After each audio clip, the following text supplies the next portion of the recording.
Welcome! In this video, we're going to be talking about importing and exporting. That is, now that we know how to create tables and structure them, how do we get our data inside or out? Well, when we do that in bulk, it's called importing and exporting. Importing is taking data from an outside source and in a particular format and loading it into an existent table.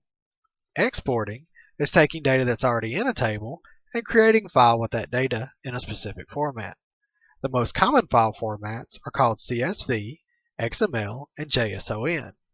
CSV stands for comma separated value, and it's the most commonly used, and it's what we'll be using in this video. So let's get right to it. In PHP MyAdmin, all you have to do is select the table. Remember, we called this one person, and its table's name was name. Click import.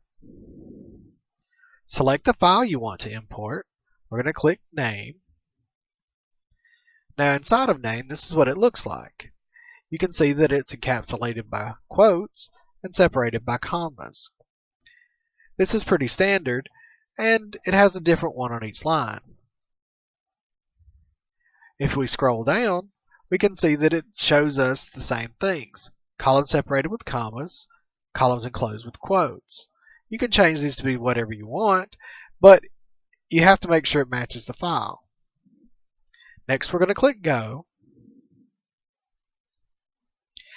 And now, if we go over to Browse, we'll see that there's actually data in our file.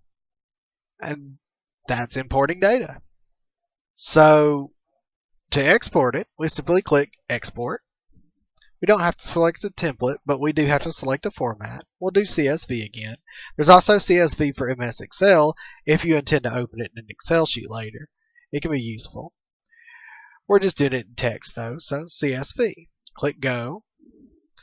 It'll automatically name it according to your table name. Click OK, and it's saved the file. It looks exactly like this one.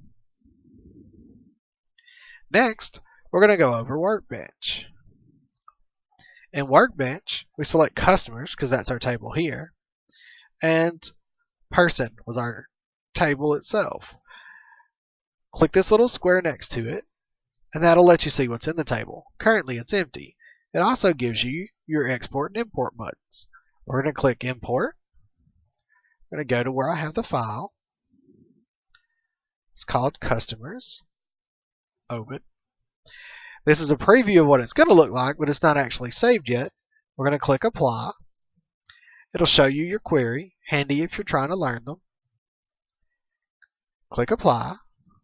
It's finished. And now you actually have the data in the table.